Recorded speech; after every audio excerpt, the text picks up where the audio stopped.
Pusha T's devastating diss track Exodus 23:1 hit Lil Wayne's chest harder than a double dose of Actavis on an empty stomach. But that doesn't mean Exodus didn't also include a few early prods towards Drake too. There's of course the iconic line about being signed to one guy who's signed to another guy who's signed to three guys, which is of course in many ways just as if not more disrespectful to Drake, who himself is signed to Wayne. So if Exodus was an early hint that Pusha was planning to go at Drake, it was Pusha's verse on that track New Godflow that was the declaration of war. We actually left off in the last video about Pusha and Wayne's beef in a Hip Hop Wired interview, where Pusha made it specifically clear that he was dissing Cash Money and Birdman on that track New Godflow with Kanye West. And Pusha T made it very clear in this interview that this was a direct warning to Drake, essentially saying that he is ready to step up and get involved in that proxy war that had already been bubbling between Drake and Kanye. Push said in this interview that Kanye is at a level where he shouldn't even respond to Drake, saying that he should just leave the rap game Terminator to dish out cold hard justice. I am the Pusha T 1000. Any attempts to diss good music will be met with immediate termination. Now, the Kanye-Drake beef is a whole other saga, and if you're not up to speed on that, go watch my 1-hour video on it. But as we learned by the fact that Pusha T was ready for war when his previous label boss Pharrell got shafted by Cash Money, we know that Pusha T is fiercely protective of whoever is giving him his opportunities. So after signing Pusha in 2010, Kanye had clearly got himself some bona fide microphone muscle. And this is exemplified further by the fact that in New Godflow, Pusha says that he is coming to be to Ye what Shine was to Diddy back in '99, i.e. a hot-headed shooter, metaphorically of course. So Pusha used his lines on New Godflow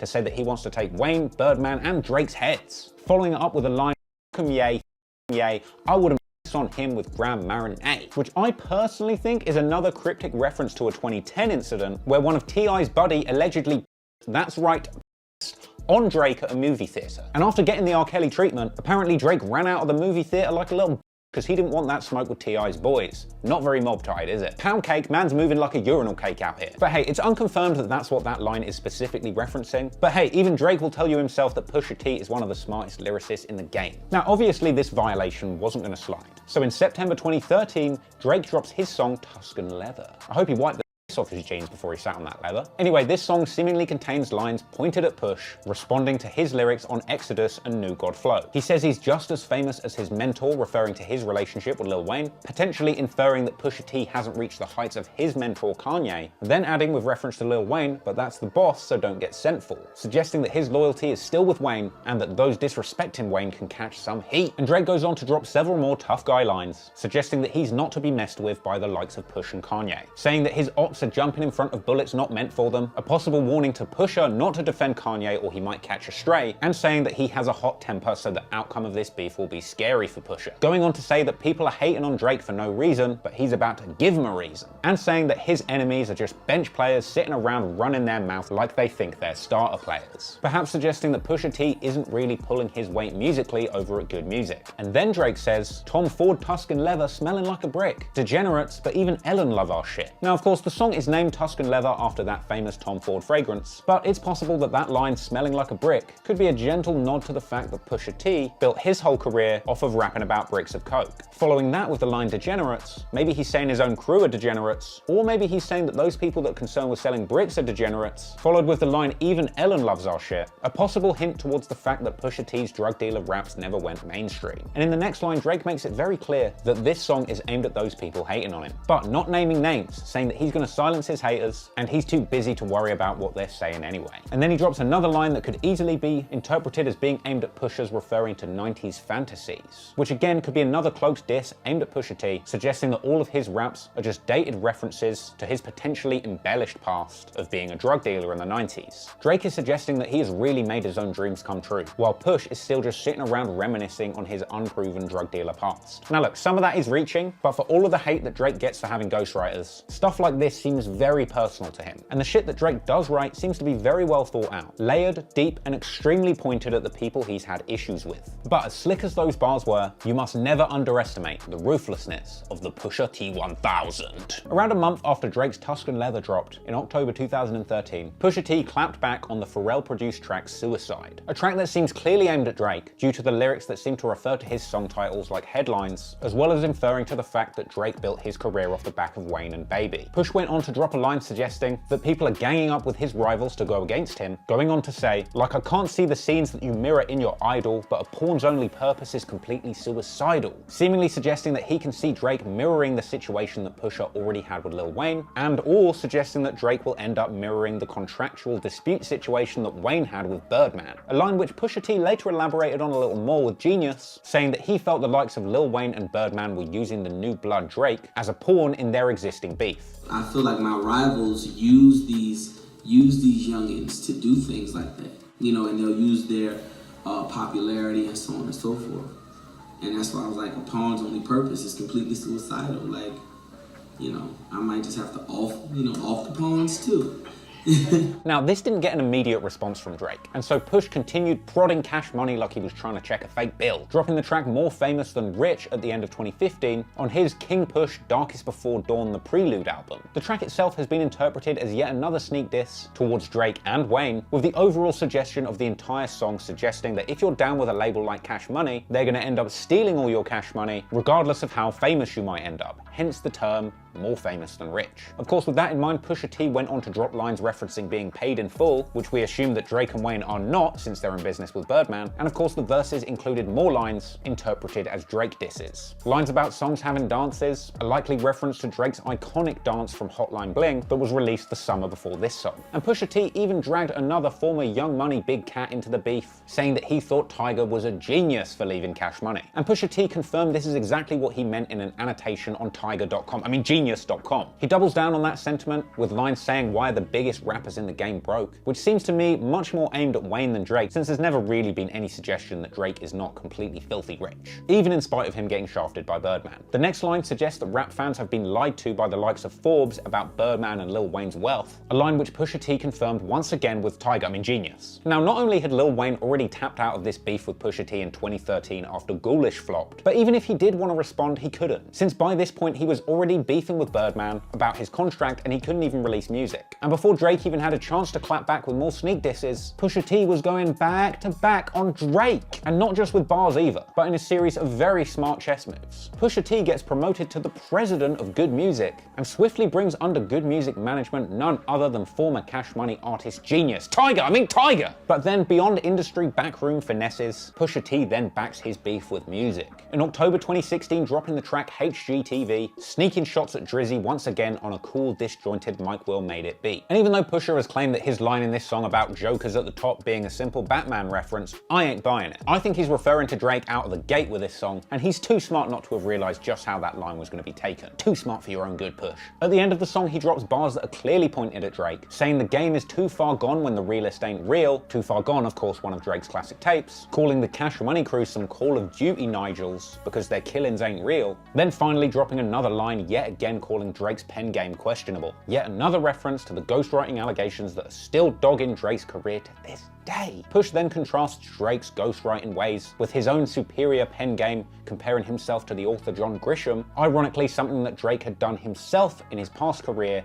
back when he did a Swagger Like Us freestyle. Push then elaborates to say that the rap game bar has been duly lowered, a direct rebuttal of Drake's line in Tuscan Leather, where he said that he sets the bar and people fall under it, with Push finishing out the track confirming that he is so top 5. Once again, another direct rebuttal from Drake's lines in Dreams Money Can Buy about Pusha falling out of his top 5. Frankly, a heavyweight response from Pusha, and by this point we've not heard a great deal of rebuttal from Drake. But eventually Drake stepped up to the plate and went at Push for the team, dropping a significant escalation that would lead to the fiery crescendo of this rap beef. In October 2016, Drake released the song Two Birds, One Stone, a track apparently directed at Pusha T and Kid Cudi, and maybe low-key Kanye too. Obviously we know that the Drake-Kanye West Cold War has been raging on at this point, and Kid Cudi had already involved himself in this beef previously, piping up on Twitter in response to Lil Wayne, saying fuck Pusha T and anybody that love him, replying saying fuck anybody that don't like Push. However, the Drake-Kid Cudi beef, that's for another day. But if you want me to cover that, go follow me on Instagram at TrapLordRoss and drop me a DM saying that you want to hear that Drake-Cudi beef. So anyway, the track Two Birds, One Stone is the stone, and the two birds that Drake is referring to are Pusha T and Kid Cudi. And the song's name itself has also been interpreted as a little bit of a subtle diss to towards Pusha T, as of course birds are a colloquial term for bricks of cocaine. You know, the stuff that Pusha T claims to have sold a bunch of. And for the record, with that metaphor in mind, some people have even suggested that this song is actually going after 3 people, 2 fake drug dealers, Pusha T and Meek Mill, them being the bricks, and 1 stoner, being Kid Cudi, the stone. But I mean, whatever, take it how you want, because this song's most important target was Pusha T. And what could possibly be a more disrespectful birthday present for somebody that spent their entire life reliant on their reputation as an ex-drug dealer than a song casting doubt on the authenticity of that drug dealing past? So once Drake gets into it, he takes aim at Pusha directly, saying, but really it's you with all the drug dealer stories. That's gotta stop though. You made a couple chops, now you think that you chopo. If you ask me though, you ain't lying in the trunk with kilos. And lines like, this what we need to be on, but you never went live. You middleman in this shit. Boy, you were never them guys. I can tell because most of you look dead in your eyes and you'll be trying to sell that story for the rest of your lives. Hey, for once, these lyrics don't need much interpretation. He's clearly going at Pusha, doubting his dope boy credentials, which whether or not you believe it, is pretty disrespectful. Now, for the record, many people point to the fact that the Clips' former manager, Anthony Jeezy Gonzalez, got indicted as part of a massive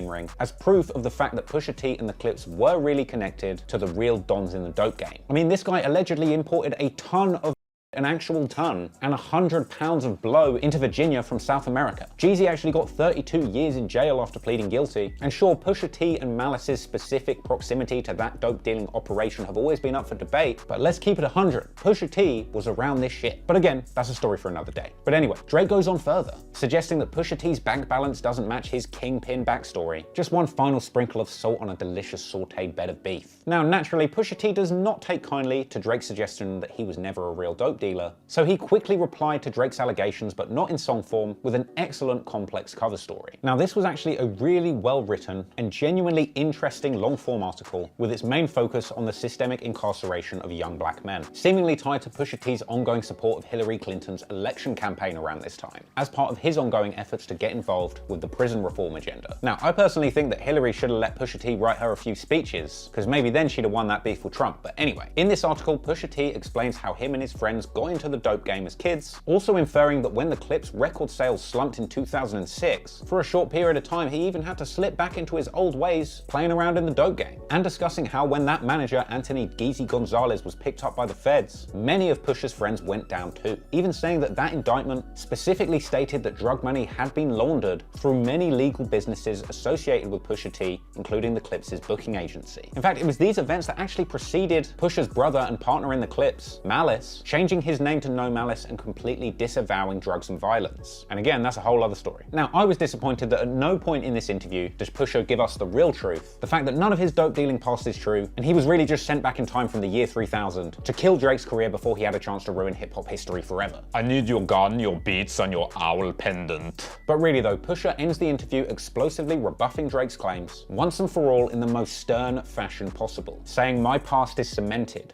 my past happened, like slavery happened, like the Holocaust happened, and going on to suggest that Drake should be ashamed of being associated with the sentiments in the track 2 Birds, One Stone, saying you cannot deny something that really happened. Now, the gravity of Pusha's words in this interview came down with the weight of an OVO tour bus full of BBWs on the way to Drake's mansion, with Pusha T ending the interview very ominously. When he's asked if he believes that Drake's lines in that song were truly directed at him, he says, "It ain't real if it's about me." Now, it's a good thing that Pusha T managed to get a bit of a response across in that complex interview after 2 Birds, One Stone released, because due to the long-winded process of Kanye West having his first mental breakdown within a couple of months of that diss dropping, combined with the fact that once Kanye did recover, his work on Pusha T's next album was plagued with delays. His third solo album was supposed to be King Push, with that previous album being the prelude to King Push, but due to so many delays, Pusha T ended up renaming this album Daytona, an obvious nod to his favorite line of Rolex watches, but also using this timepiece title as a metaphor for having the luxury of time. And considering what this album contained in regards to Drake, I wouldn't be surprised if this title was yet another coded message about the excruciatingly long period of time that it had taken Pusha to reply to Drake's diss song, which was over a year prior. Or maybe the timepiece metaphor is really referring to the amount of time that it took Pusha to come up with what ended up being the most devastating set of chess moves the rap game has ever seen. Now, Daytona was entirely produced by Kanye West, which in itself is significant when you consider the Cold War that had been going on between Drake and Kanye at this point. Now, Drake and Ye's beef had seemingly been called to a truce for a short period, as Drake flew out to Wyoming to take part in a reconciliatory recording session with Kanye, a session that we now know ended up going a little south. But before we even get into that devastating diss track from Daytona Daytona, Infrared, a lot of people overlook the fact that Pusha T was already pre-beefing with Drake on the penultimate track of that Daytona album, What Would Meek Do?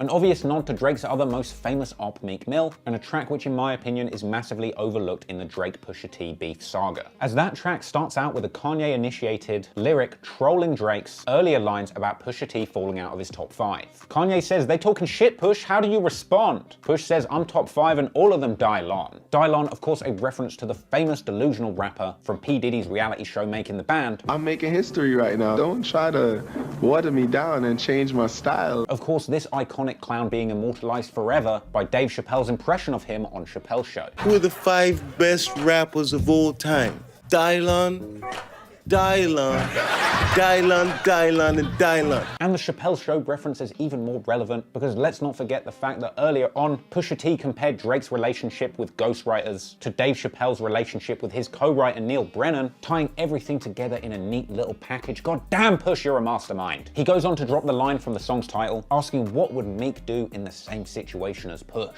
Of course, in this case, Pusha is referring to Meek popping wheelies and telling the judge to put it in their mouth. I personally think that here Pusha T is really saying what would Meek do if it came to exposing Drake. And of course, we know exactly what Meek did, airing out Drake's dirty laundry on Twitter and exposing him to initiate their ill-fated beef after he found out that Drake had used a ghostwriter on their collab track, Rico. But here's where it gets deep, because in the second verse, Pusha returns that same question to Kanye. "They talking shit, yay? How do you respond?" And Kanye says, "Poop, poopity scoop." Another obvious reference to the fact that during Kanye and Drake's beef, Kanye took the beat Lift Yourself that Drake had said he wanted to record on and decided to release it publicly with him shouting a bunch of poopity scoop gibberish over it just to troll Drake. Now this line once again seems like a very pointed diss towards Drake, perhaps placed in this song specifically by Pusha T to involve Kanye in the beef. But anyway, What Would Meek Do was the perfect setup for the 1-2 punch that Pusha was about to deliver with that final track from Daytona, Infrared. Now Infrared is so laden with obvious Drake disses that you should just go and listen to it yourself now because it needs so little interpretation. What's really important about Infrared isn't the specific lines that Pusha is using to diss Drake, but it's the fronts on Drake's character that Pusha T is choosing to attack. And looking at this allows us to see what a smart chess move releasing Infrared was because of the sheer amount of foreshadowing in there for what was about to come after. Firstly, Pusha accuses Drake of using ghostwriters, naming Drake's alleged ghostwriter Quentin Miller by name, leaving no room for doubt as to who exactly this track is taking aim at. Secondly, he questions Drake's blackness, referencing how Jay-Z didn't get the recognition he deserved until he sampled Annie on the track Hard Knock Life, with Push saying that he doesn't tap dance for crackers, essentially suggesting that Drake has had to betray his roots in order to go mainstream. He goes on to reiterate that he was right all along about Birdman shafting people for money, and shouted out Rick Ross for being one of the few people that had the gall to call out Birdman on his behavior, saying it pains him to see Wayne broke on tour trying to make ends meet. And then finally he rebuffs Drake's claims that Pusha T embellished his drug dealing past, saying the only rapper that sold more dope than him was Eazy-E. Now Infrared is a strong diss from Push, but the thing is here, it doesn't really cover that much new ground. The smart move here was going at Drake no more viciously than he had done in the past, but much more specifically. This was a diss that was so clearly pointed at Drake in a way that was obvious to everybody that there was no way Drake couldn't respond, and Drake would make an immediate reply. But in doing so,